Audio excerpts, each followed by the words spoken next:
जय हिंद। मैं साजिद चौधरी। आज मैं आपको एक ऐसी शख्सियत से रूबरू कराऊंगा जिनका नाम है चौधरी यूसुफ सोरान साहब। उनकी जो कामयाबी है वो सबसे बड़ी कामयाबी प्रत्येक इंसान की बच्चों की कामयाबी में होती है। एजुकेशन में जो कामयाबी यूसुफ सोरान साहब के बच्चों ने हासिल की है वो मैं उन्हीं की ज़ुबानी जो है आज सुनूंगा।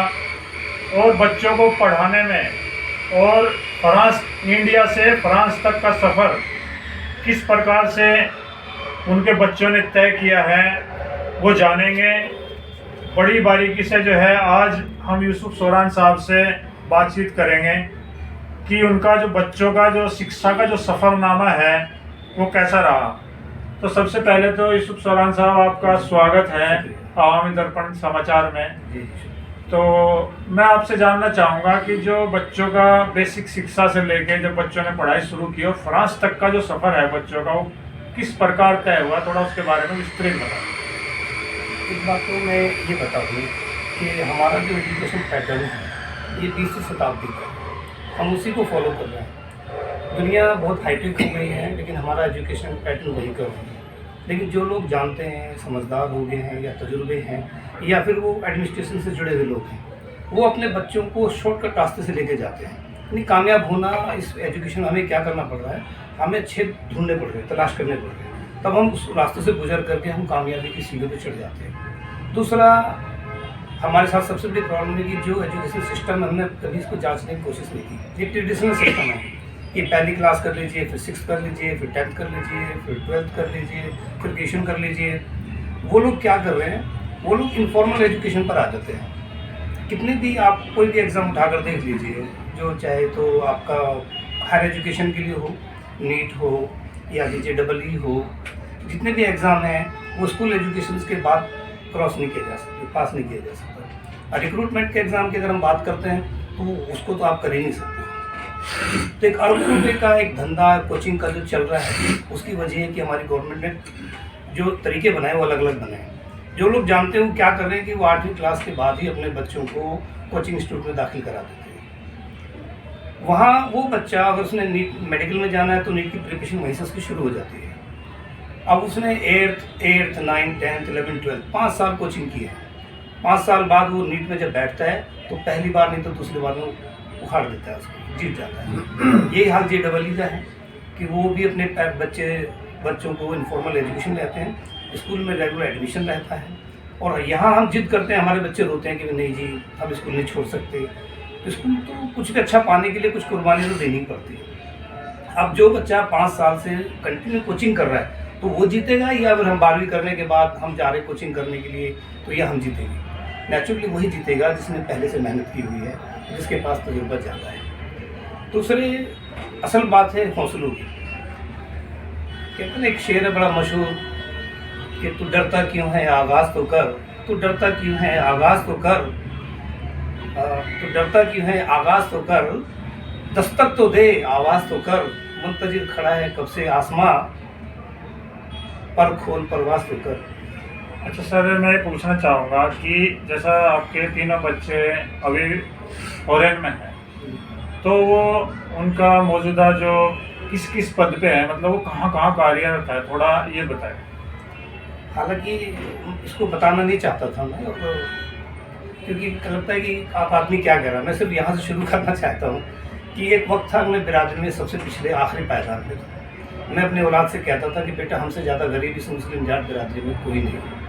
मेरे बच्चे बार बार हमेशा पूछते थे किसी को देख के, पापा इससे भी पीछे, मैंने कहा इससे भी पीछे, लेकिन हमने हिम्मत नहीं हारी, हम आगे बढ़े, हमने मेहनत की और अल्लाह का शुक्र है आज बच्चे। फिर हम लोग स्लम एरिया में रहे, गांव से निकल के स्लम एरिया में रहे, वहाँ बच्चे पढ़े, मेहनत की और वो जुनूनी थे। असल में जुनून जो है ना बहुत ज़रूरी है। पेरेंट्स अपने बच्चों को वक्त दें। आज बड़ा बेटा जो है वो रोबोट्स बनाते हैं पेरिस के अंदर, लंदन की फर्म के लिए, और वो उनके 4 मार्च को अमेरिका जा रहे हैं ट्रेनिंग देने के लिए। बड़ी बात है, बहुत बड़ी बात है। इससे बड़ी बात यह है कि एक ऐसा बच्चा, मेरा दूसरा बच्चा जो इकोनॉमिकली डाउनफॉल आने की वजह से स्कूलिंग नहीं कर सकता, फिर हमने कम बैक किया। हमने उसके लिए पूरा एक पैटर्न तैयार किया, कभी मौका होगा तो, चूँकि लंबी स्टोरी है तो वहाँ से हमने उसको तैयार किया और वो बच्चा अचानक वापसी करता है, यूनिवर्सिटी डायरेक्ट पहुंचता है और फिर वो पेरिस में इसका एडमिशन हो जाता है। आज वो दुनिया के 115 कंट्रीज़ का अकेला चीफ है अल्हम्दुलिल्लाह। सिर्फ 2 हफ्ते पहले वो मैनेजर बनाए गए 115 कंट्री को, जिसमें अमेरिका भी शामिल है, और उसमें डाटा क्लाउड इंजीनियर हैं। इन्हें CEO जो है वही है डायरेक्टर के बाद में अल्हम्दुलिल्लाह। बहुत बड़ी पोस्टिंग है, बहुत बड़ा पैकेज है, और ये एक मोटिवेशन है, एक इशारा है। अगर एक पिछड़ा हुआ आदमी यहाँ तक आ सकता है, जिनके पास सोर्सेज हैं, पैसा है या ज़मीन है, जायदाद है या पहुँच है या तजुर्बा है, उनके बच्चे भी आ सकते हैं, कोई मुश्किल बात नहीं है। जब तीसरा बच्चे का रह गया वो? हाँ, तीसरा बेटा उसने यहाँ 12वीं इंडिया से की थी, और उसके बाद वो बीटेक करने के लिए हंगरी पहुँच गए, और हंगरी में उन्होंने अपने 2nd सेमेस्टर तक टॉप किया यूरोप को, और उसको आगे का सारा खर्च जो आपका यूरोप गवर्नमेंट है, फ्रांस हंगरी गवर्नमेंट है, वो दे रही है। उनका तीसरा साल है कंट्रोल कंप्यूटर सिस्टम में।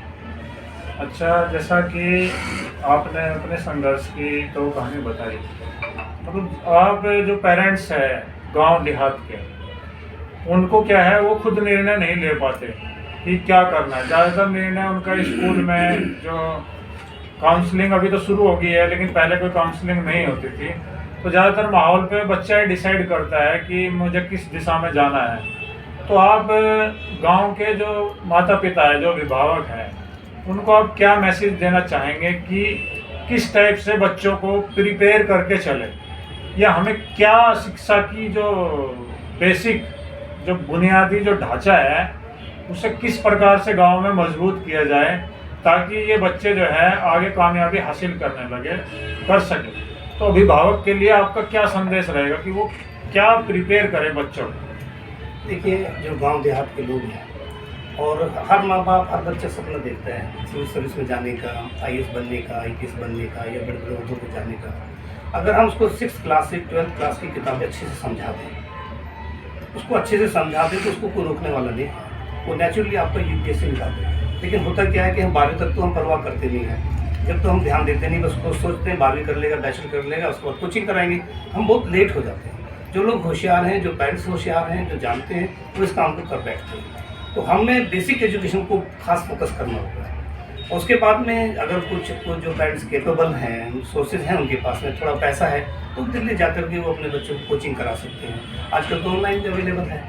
अगर ऑनलाइन वो अच्छे इंस्टीट्यूट से 8वीं क्लास से कोचिंग शुरू करा दें, तो 12वीं भी हो जाएगी उसकी, और वो अपने जो टारगेट है उसको पा लेगा। और स्कूल जो है हमारे यहाँ, असल दूसरी चीज़ ये है कि जो हमारे यहाँ काउंसलिंग की बात करते हैं, वो काउंसलर या तो पुलिस वाले होते हैं या वो किसी जॉब में होते हैं। काउंसलिंग एक अलग चीज़ है। जो एजुकेशन में सिर्फ यही काम कर रहे हैं, उन तक बात जानी चाहिए और उनका भी मशवरा लेना चाहिए। मुझे ऐसा लगता है कई बार तो कि हम उनको सिर्फ गुमराह कर रहे हैं। बच्चों को पैसे की ज़रूरत नहीं है। जब हम बिना पैसे के कर सकते हैं तो दुनिया कर सकती है, कोई मुश्किल नहीं है। बस हौसला और रास्ता हो। काउंसलिंग के लिए अगर federation of Muslim art association जैसी कोशिश कर रही है, और तमाम हमारे 2-3 ऑर्गेनाइजेशन और भी हैं, वो भी काम कर रहे हैं, अगर इसको हम ईमानदारी से दिल साफ करके और सिर्फ अल्लाह की रज़ा के लिए काम करें, तो हज़ारों लोगों की फौज तैयार कर सकते हैं मुस्लिम जाट बिरादरी में, जो पूरी दुनिया में हमारा नाम रोशन कर सकते हैं। तो ये थे हमारे साथ में यूसुफ सोरान साहब, जो खुद जो है अभी आपको बता रहे थे कि जो शुरुआती दौर में काफ़ी आर्थिक तंगी रही, लेकिन उन्होंने जो है एक हिम्मत नहीं आ रही, और बच्चों ने भी जो है हिम्मत नहीं आ रही, आज सक्सेस की बड़ी मिसाल है। तो अभी आगे हम बात और करेंगे दूसरे फेज में। यूसुफ सोरान साहब अभी 3 महीने जो है वो फ्रांस में बिता के आए हैं। वहाँ का इन्वायरमेंट और यहाँ इंडिया का इन्वायरमेंट, वहाँ की कुछ चीज़ें क्या अलग है जो हम वहाँ से सीख सकते हैं। तो अभी हम बात करेंगे यूसुफ सोरान साहब से दूसरे फेज में पेरिस का सफ़र।